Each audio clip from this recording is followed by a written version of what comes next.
Dear all, we had discussed regarding the right knowledge by the way of Bhaktamar Stotra, and we see that the person who does this Bhaktamar Stotra by the right knowledge, obviously he get everything in the life. Yesterday we discussed regarding the right knowledge, that is the Samyak Gyan, and we see that the knowledge has an important role in our life, and knowledge has many types. One is called your bookish knowledge, that is your worldly knowledge. Second knowledge we see, that is called the Shastriya knowledge, that is the scriptural knowledge. Then the third one we see the Adhyatmic knowledge, and the fourth one is the Keval Gyan, that is the supreme knowledge that we had discussed yesterday. And today we will discuss regarding the right conduct, that is the Samyak Charitra. So, as the right knowledge and the right belief are important, the much important is right conduct, because the right knowledge as well as the right belief, that are only for the right conduct. If you not adopt the right conduct, then there is no use of having the right knowledge and right belief, because these are the fruits of a tree. Like in a tree, you see there is a seed and that becomes a tree, and but if you do not get the fruits, then there is no use of that seed and that tree. Only the use is that fruits. Similarly, the right conduct is the fruits of the tree, that is the right belief and the right conduct. बंधुओं, हमारी चर्चा चल रही थी रत्नत्रय में सम्यक दर्शन, सम्यक ज्ञान और सम्यक चारित्र के विषय में, जहां हमने भक्तामर विधान के माध्यम से अपने अंदर एक श्रद्धा पैदा की।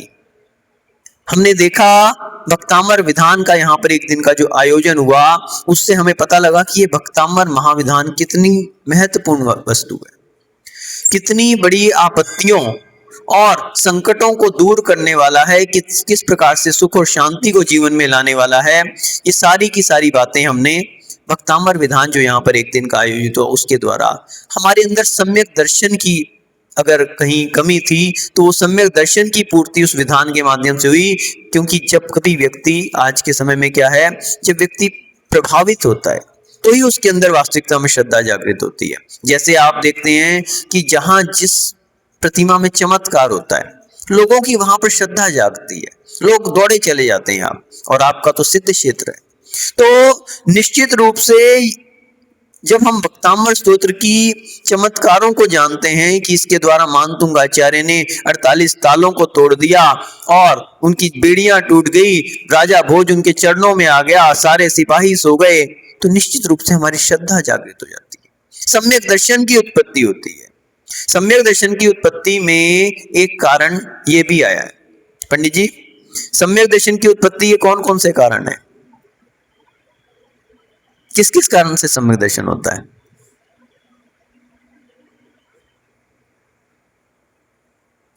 अनेक कारण सम्यक दर्शन की उत्पत्ति के बताए हैं, जिसमें एक कारण बताया कि जिन वाणी का श्रवण, भगवान की वाणी का श्रवण करने से समोशरण में, आपको पता है कौन जा सकता है? समोशरण में कौन जा सकता है?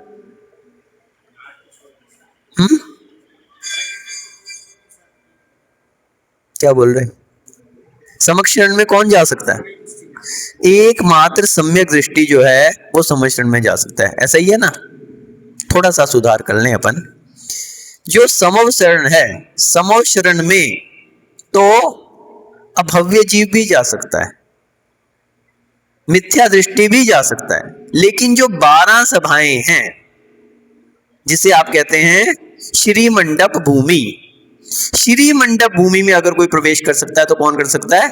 सम्यक दृष्टि कर सकता है। समोशरण का विस्तार तो बहुत लंबा रहता है, लेकिन उसके अंदर जो श्री मंडप भूमि है, जिसमें 12 सभाएं लगती हैं, उसमें एकमात्र सम्यक दृष्टि ही प्रवेश कर सकता है।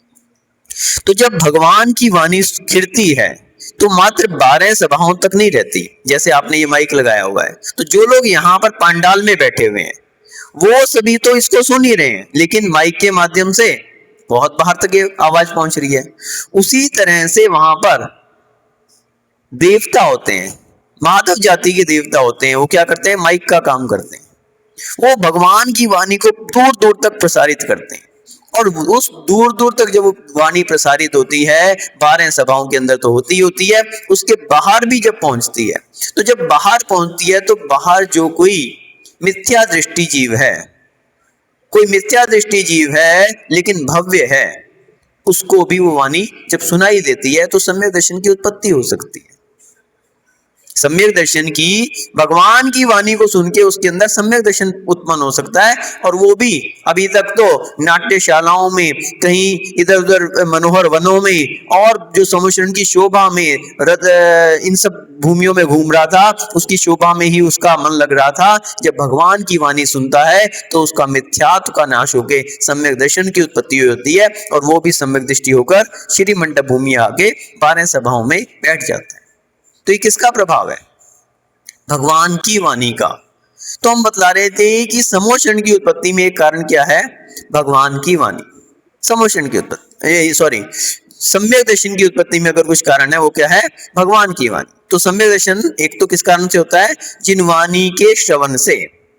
इसीलिए हम कहते हैं कभी भी जिन वाणी का रसपान सुनने को मिल जाए उसे नहीं छोड़ना चाहिए।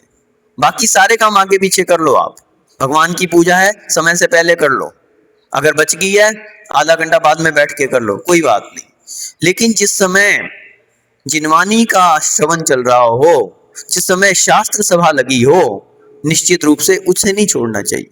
वो अगर छूट गई फिर भरोसा नहीं कब मिलेगी।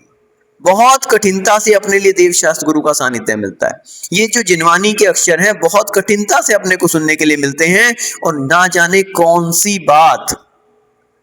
बात अपने को कहाँ छू जाए और हमारे अंदर वैराग्य की उत्पत्ति हो जाए। पहली बात तो सम्यक दर्शन की उत्पत्ति हो जाए। जो भद्र मिथ्या दृष्टि जीव होते हैं, सम्यक तो के जो नजदीक होते हैं, भले कर्मोदय से आज मिथ्यात्व है, ऐसा मत समझ लेना कि अपन सब सम्यक दृष्टि ही है, ऐसा नहीं समझ लेना।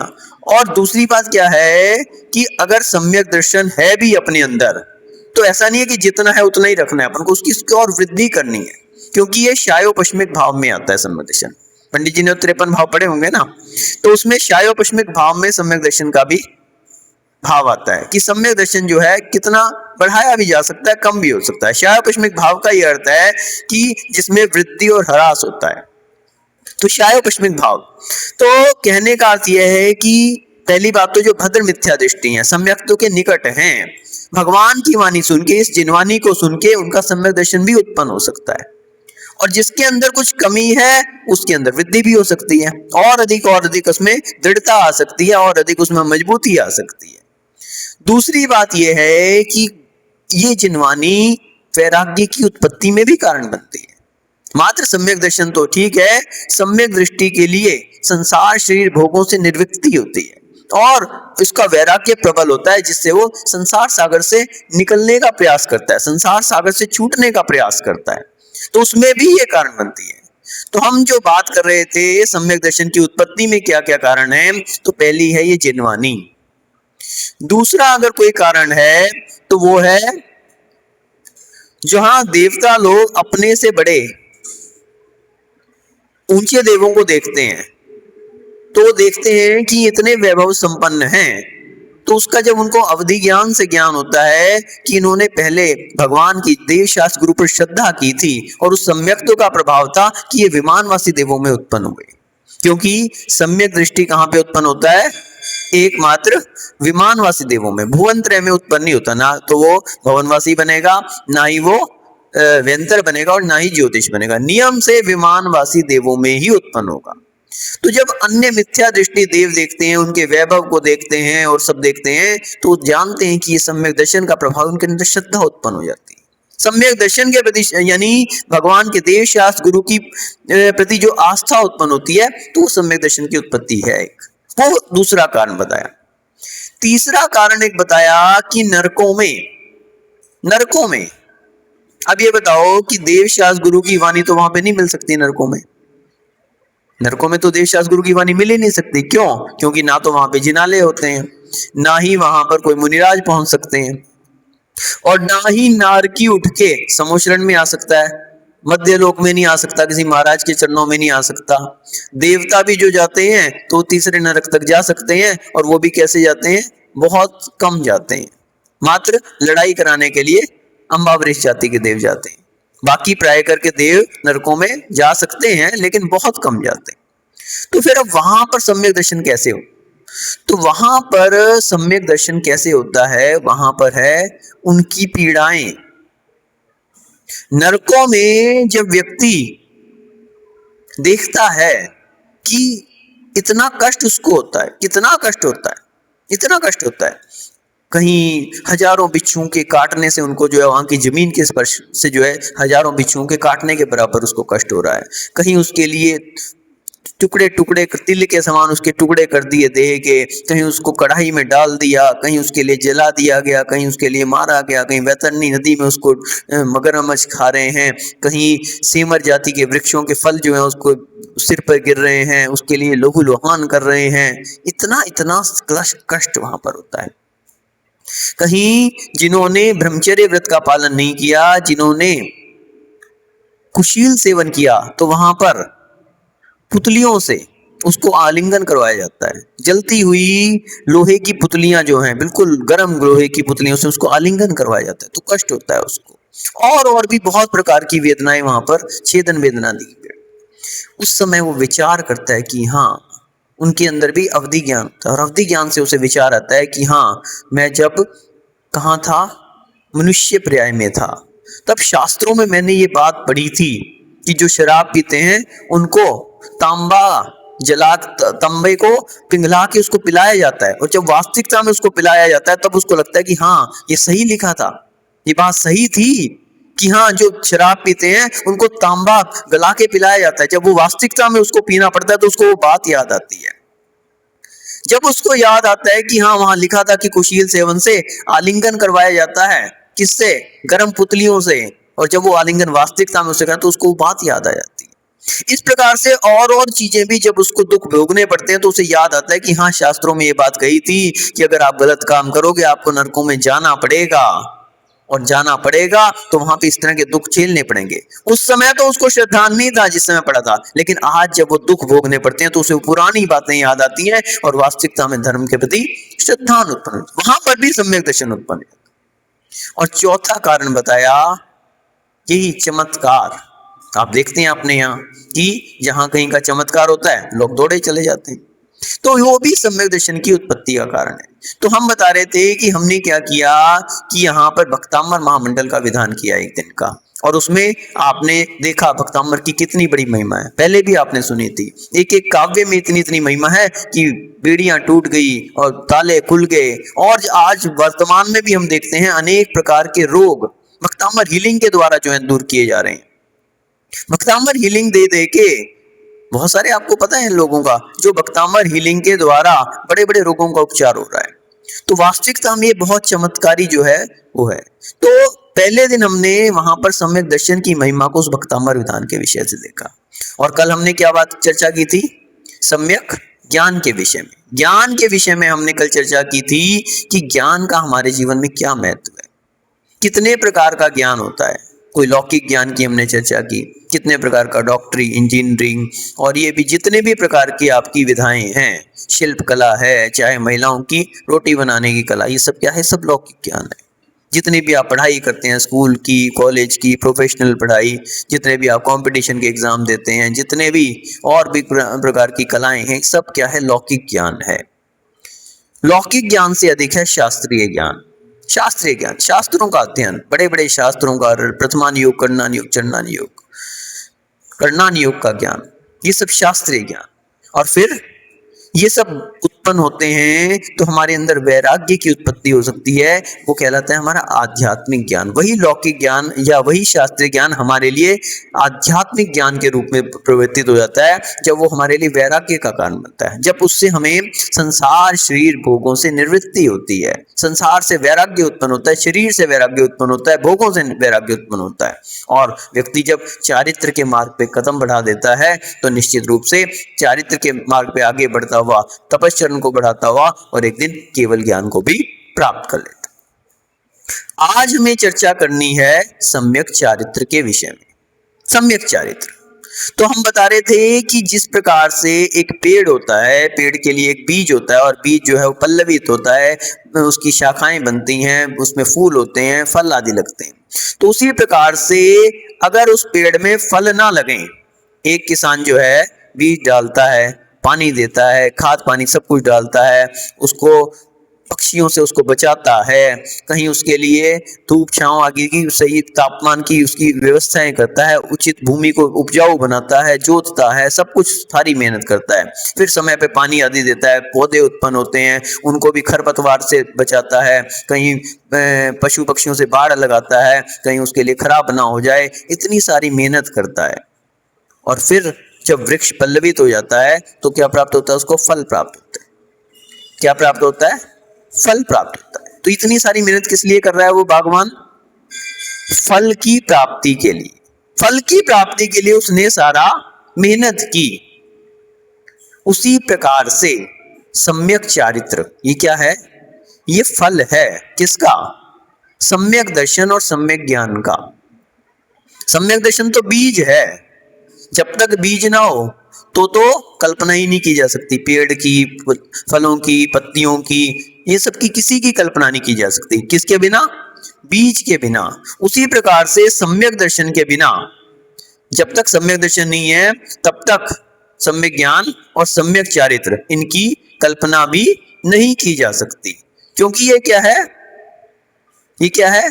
बीज है सम्यक दर्शन। आचार्य समंतभद्र महाराज रतनगण शावकाचार में 32 नंबर श्लोक के माध्यम से कहते हैं, विद्यावृतस्य संभूति स्थिति वृद्धि फलोदया न संत्यसति सम्यक्त्वे बीजाभावे तरोरिव। क्या कहा? विद्यावृतस्य संभूति। विद्या यानी सम्यक ज्ञान। विद्या यानी सम्यक ज्ञान, और व्रत यानी सम्यक चारित्र। व्रत यानी सम्यक चारित्र। तो विद्या व्रतस्य संभूति, संभूति यानी उत्पन्न होना, यानी सम्यक ज्ञान और सम्यक चारित्र का उत्पन्न होना। उसके बाद स्थिति, उनका ठहरना, और वृद्धि, उसमें वृद्धि होना, और फल आदि का लगना। जैसे ना संति सती असति असम्यक्त्वे बीजा भावे तरोरि। बीज के अभाव में वृक्ष में ना तो वृक्ष उत्पन्न हो सकता है, ना ही वो फलीभूत हो सकता है, बड़ा हो सकता है, उसमें वो ठहर सकता है, ना ही उसमें शाखाएं लग सकती हैं, कोपलें लग सकती हैं, फूल आ सकते हैं, फल आदि, ये कुछ भी नहीं हो सकता। उसी प्रकार से सम्यक दर्शन के बिना जो सम्यक ज्ञान और सम्यक चारित्र है, ये ना तो उत्पन्न हो सकते हैं, ना ही इन ठहर सकते हैं, ना इनमें वृद्धि हो सकती है, और ना ही इससे कोई हमें प्राप्ति उपलब्धि आदि हो सकती है। तो पहली बात तो ये है कि सम्यक दर्शन तो क्या है? बीज है, बीज है वो। लेकिन इसका जो फल है वो क्या है? वो चारित्र है, सम्यक चारित्र है। क्यों? क्योंकि बीज बोया आपने, इतनी मेहनत की, उसमें खाद पानी दिया, सारी फसल तैयार हो गई, वृक्ष भी बड़ा हो गया, सब कुछ पत्ते लग गए, लेकिन सबसे तो अपने को कोई प्रयोजन नहीं है। अपने को प्रयोजन किससे है? फल से है। तो सम्यक चारित्र क्या है? फल है। हमने सम्यक दर्शन को प्राप्त कर लिया, सम्यक ज्ञान, अपने आप हमारा ज्ञान जो है क्या हो गया? सम्यक पने को। पहले सम्यक दर्शन होता है, सम्यक ज्ञान होता है? अध्यक्ष जी, पहले सम्यक दर्शन होता है या पहले सम्यक ज्ञान होता है? पहले सम्यक दर्शन होता है, सही है ना? सबसे पहले क्या होता है? सम्यक दर्शन। सब सही कह रहे हैं ना? मुन्नालाल जी, क्या नाम से? पहले सम्यक दर्शन होता है ना? क्या बता रहे? पहले सम्यक दर्शन होता है कि सम्यक ज्ञान होता है? नहीं पता? अरे घबरा गया अब तो। घबराओ नहीं, बताओ तो सही। कहो सम्यक दर्शन होता है, सम्यक ज्ञान होता है, क्या होता है पहले? सम्यक ज्ञान पहले होता है। उन्होंने कहा, महाराज ने दोबारा पूछी है तो कोई गड़बड़ है। उन्हें सम्यक दर्शन कही थी, अपन सम्यक ज्ञान कह दो, ठीक है। चलो प्रीति दीदी के पापा बताओ, सम्यक दर्शन पहले होता है, सम्यक ज्ञान पहले होता है? सम्यक दर्शन ही पहले होता है। वो तो दृढ़ है अपनी बात पे, घबराते नहीं वो। क्यों भैया जी, सही कह रहे ना, सम्यक दर्शन ही पहले होता है। सही का सभी का एक ही विचार है ना, सम्यक दर्शन ही पहले होता है ना, सम्यक ज्ञान तो नहीं होता। कोई कह रहा है क्या, कोई इस बात में किसी को ऑब्जेक्शन हो कि सम्यक दर्शन पहले नहीं होता? पीछे वाले दादाजी, सम्यक दर्शन ही होता है ना, सबका एक ही विचार है, सम्यक दर्शन ही पहले होता है ना। अब हम बताए दे रहे, सबसे पहले क्या होता है? ज्ञान होता है। क्या होता है? ज्ञान होता है। अरे हमने तो शास्त्रों में ही पढ़ा, सम्यक दर्शन पहले होता है, सम्यक दर्शन पहले होता है, सम्यक दर्शन पहले होता है। आप कह रहे ज्ञान होता है, कहाँ लिखा? कौन से शास्त्र में? दिखाओ खोल के, पूछो, शास्त्र बताओ हमें, तो प्रमाण बताओ। आप कह रहे हो सम्यक ज्ञान, बोले कि आप ज्ञान की बात कर रहे हो, पहले शास्त्रों में तो यही लिखा सम्यक दर्शन पहले होता है। हमें तो शास्त्र बताओ, श्लोक बताओ, आचार्य का नाम बताओ, गाथा बताओ, तो मानेंगे। सही है ना, सब लोग यही बात कह रहे हैं ना। अब हम आपसे पूछना चाहते हैं कि अगर आप आचार्य विराग सागर जी महाराज को नहीं जानते तो क्या आपकी उनके प्रति श्रद्धा हो सकती है? जिसको आप जानते ही नहीं हो उसके प्रति श्रद्धा कभी पैदा हो सकती है क्या? कभी भी जिस व्यक्ति को जानोगे पहचानोगे उसी के प्रति तो श्रद्धा होगी। तो पहले ज्ञान हुआ कि दर्शन हुआ?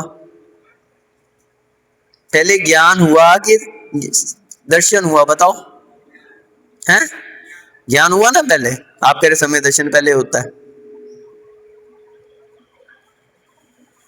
सब लोग घबरा गए, शास्त्रों में कुछ और लिखा, महाराज उल्टी बात बता रहे हैं, अब किसकी सही माने? यही हो रहा है ना। चिंता नहीं करो, आपकी सारी चिंताओं को हम दूर किए दे रहे हैं। अभी हमने ज्ञान की बात की है, सम्यक ज्ञान की बात नहीं की। ज्ञान होना अलग बात है और सम्यक ज्ञान होना अलग बात है। तो सबसे पहले क्या होता है? ज्ञान होता है, ठीक है ना। पहले आप उस वस्तु को जानते हो, समझते हो, उसके गुणों से परिचित होते हो, तब उसके प्रति क्या होता है? आपकी श्रद्धा जागृत होती। जैसे आचार्य विराग सागर जी महाराज आपके क्षेत्र पे आए, आपने उनकी चर्या देखी, आपने उनकी तपस्या देखी, आपने उनका वात्सल्य देखा, इस सब को आपने जाना, तो क्या हो गया? आपकी उनके प्रति श्रद्धा जागृत हो गई। श्रद्धा जागृत हो, तो ये कहलाती है सम्यक दर्शन की उत्पत्ति। लेकिन इसके साथ ही जैसे ही आपकी श्रद्धा जागृत हुई, जैसे ही आपका सम्यक दर्शन की उत्पत्ति हुई, तो आपका जो ज्ञान था अभी तक क्या था? मिथ्या ज्ञान था, वो सम्यक पने को प्राप्त हो गया। सही है ना। तो पहले क्या हुआ? पहले क्या हुआ? पहले क्या हुआ? अरे जोर के बोलो।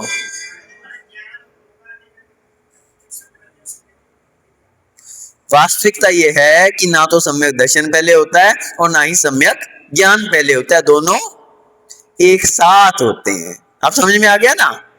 ज्ञान पहले होता है, वस्तु के विषय में जाना जाता है, समझा जाता है, और फिर जैसे ही उसके प्रति श्रद्धा जागृत हुई तो वो ज्ञान सम्यक पने को प्राप्त हो जाता है। तो इसलिए वास्तविकता तो यह है कि दोनों एक साथ होते हैं, बस कार्य और कारण का भेद है। सम्यक दर्शन क्या है?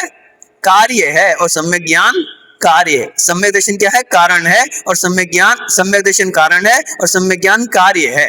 तो कार्य कारण का भेद होने से ये कह दिया कि कारण जो है वो सम्यक दर्शन है, इसलिए उसको पहले कह दिया, और कार्य क्या है? सम्यक ज्ञान है, तो उसको बाद में कह दिया। होते तो दोनों एक साथ हैं। जैसे आपने दीपक जलाया तो पहले प्रकाश आया या पहले प्रताप आया? दोनों एक साथ आए। उसी तरह से सम्यक दर्शन और सम्यक ज्ञान दोनों एक साथ होते हैं। कार्य कारण के भेद के कारण को आप पढ़ते हैं ना कि एक कार्य है और एक कारण है, छेडाला में पढ़ते हैं ना। तो वास्तविकता में अनेक ग्रंथों में ये बात खुलासा आई है कि दोनों होते तो एक साथ हैं, लेकिन कार्य कारण के भेद के कारण हम बोलते हैं कि सम्यक दर्शन पहले और सम्यक ज्ञान बाद में। तो हम बात कर रहे थे सम्यक चारित्र की। अब सम्यक चारित्र क्या है? ये क्या है? इनसे अलग है। ये दोनों तो एक साथ हो गए। जैसे ही आप सम्यक दृष्टि हुए तो आप सम्यक ज्ञानी भी हो गए। लेकिन चारित्र हो भी सकता है और नहीं भी हो सकता, भजनीय है, क्योंकि ये क्या है? भेद रत्नत्रय। भेद रत्नत्रय। जब हम अभेद रत्नत्रय पे पहुंचेंगे, निश्चय में पहुंचेंगे, तो वहां पे तो तीनों एक साथ है। वहां तो चाहे सम्यक दर्शन कह लो, चाहे सम्यक ज्ञान कह लो, चाहे सम्यक चारित्र, तीनों का ही उसमें अंगीभूत हो जाएगा, क्योंकि वहां पर अभेद रत्नत्रय है। जो 7वें गुणस्थान में मुनिराज आरूढ़ हैं, अब उनके पास सम्यक दर्शन भी है, ज्ञान भी है और चारित्र भी है। निश्चय रत्नत्रय है वहां पर, निश्चय रत्नत्रय में अभेद रत्नत्रय है, वहां पे तो चाहे सम्यक दर्शन कह लो तो भी तीनों आ गए, ज्ञान कह लो तो भी तीनों आ गए, और सम्यक चारित्र कह लो तो भी तीनों आएंगे। लेकिन भेद रत्नत्रय, व्यवहार रत्नत्रय की जब हम बात करते हैं तो वहां पर सम्यक दर्शन और सम्यक ज्ञान तो एक साथ होते हैं, लेकिन सम्यक चारित्र भजनीय है, हो भी सकता है और ना भी हो। जैसे आज आपके लिए श्रद्धा उत्पन्न होगी, आप सम्यक ज्ञानी भी होगे, लेकिन चारित्र को आपने तुरंत अंगीकार कर लिया, आपके वैराग्य के भाव हो गए तो आप चारित्रधारी भी होगे। आपने मुनि महाराज का वेश धारण कर लिया, आपने 5 महाव्रतों को धारण कर लिया, आप सम्यक चारित्र के धारी भी हो गए।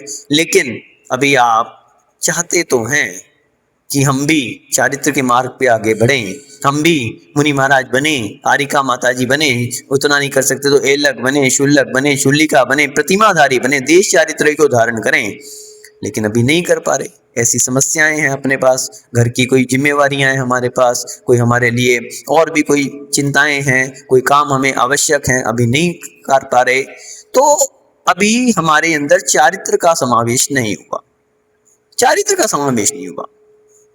लेकिन ये बात हमने एक दिन पहले भी बताई थी कि सम्यक दर्शन तभी है जब चारित्र को धारण करने की भावना आ गई।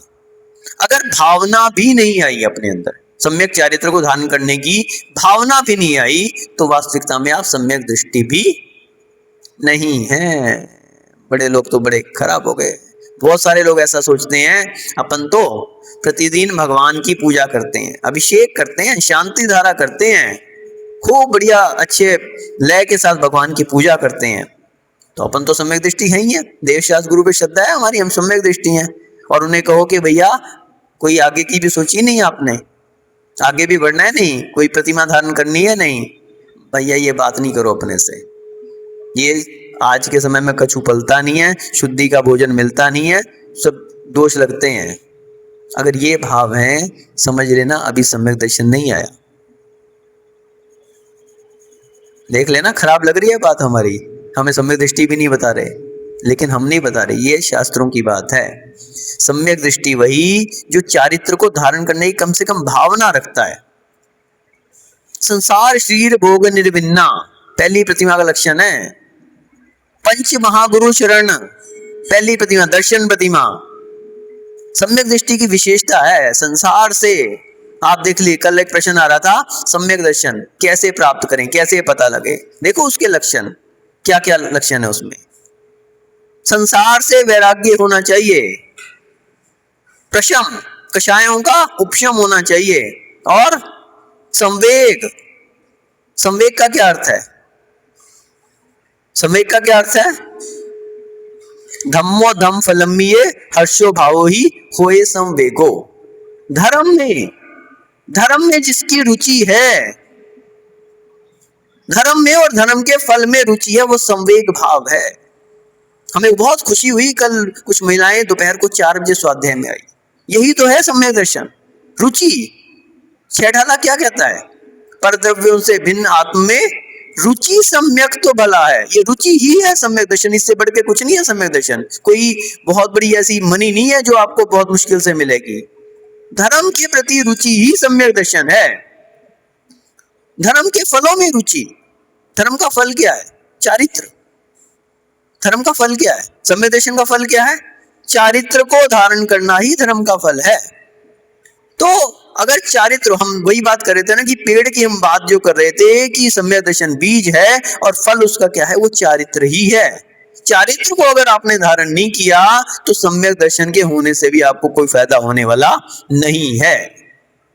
और सम्यक दर्शन का अर्थ ही यही है कि कम से कम भावना तो हो चारित्र को धारण करने की। यदि भावना भी नहीं है तब तो सम्यक दर्शन भी नहीं है। कितना ही आप कहते रहो कि हम तो पूजा पाठ करते हैं, हम तो प्रक्षाल करते हैं, हम सब करते हैं, हम तो सम्यक दर्शी, आप नाम के सम्यक दृष्टि हो, वास्तविकता में सिद्धांत ये कहेगा अभी सम्यक दर्शन नहीं है आपके अंदर। सम्यक दृष्टि का अर्थ ही ये है कि उस चारित्र को धारण करने की भावना बनता है। इसलिए चारित्र को धारण करने का भाव बनाओ, क्योंकि वही तो फल है।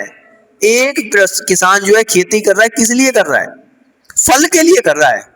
उसको बीज में कोई रुचि नहीं है, उसको पेड़ में कोई रुचि नहीं है, उसको पत्तों में कोई रुचि नहीं है। रुचि किस में है, फल के अंदर, क्योंकि फल से उसको क्या है, उसका पेट भरना है। कितना परिश्रम किसके लिए किया उसने, फल के लिए किया है। तो वही चारित्र, अब वो फल ना आ पाए एक अलग बात है, लेकिन कार्य किस लिए किया उसने, उसी फल के लिए किया। तो इसलिए चारित्र को हम धारण ना कर पाए, कोई मजबूरी है, वो एक अलग बात है, लेकिन इच्छा है अपनी चारित्र को धारण करने की, चारित्र को अंगीकार करने की, और यथाशक्ति वो धारण भी करता है। जिसकी शक्ति है महाव्रतों को धारण करने की, महाव्रतों को धारण करता है। जिसकी शक्ति है महाव्रतों को नहीं तो देश व्रतों को धारण करता है। शुल्लिका आदि, शुल्लक आदि के, एलक आदि के व्रत लेता है, उतनी शक्ति नहीं है तो प्रतिमाओं को धारण करता है। कम से कम 2 प्रतिमा, 3 प्रतिमा, 4 प्रतिमा, 7 प्रतिमा, जिसकी जितनी शक्ति है उतना धारण करता है। सम्यक दृष्टि वही जो शक्ति के अनुसार चारित्र में उतरता भी है, शक्ति को छिपाता नहीं है। इसलिए चारित्र की आज बात है। चारित्र की बात पे ये भी घबरा गया।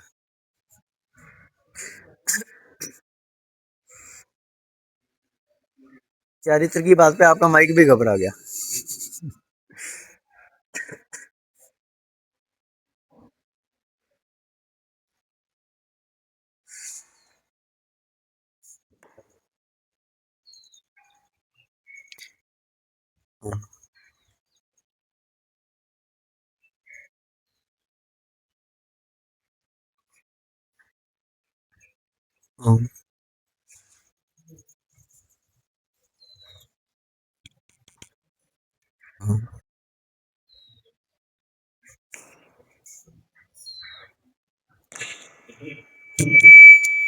तो बात चल रही थी सम्यक चारित्र की, और आप लोग अधूरी बात सुन के ही फल के समय में जो है आपको प्राप्त नहीं हो पा रहा।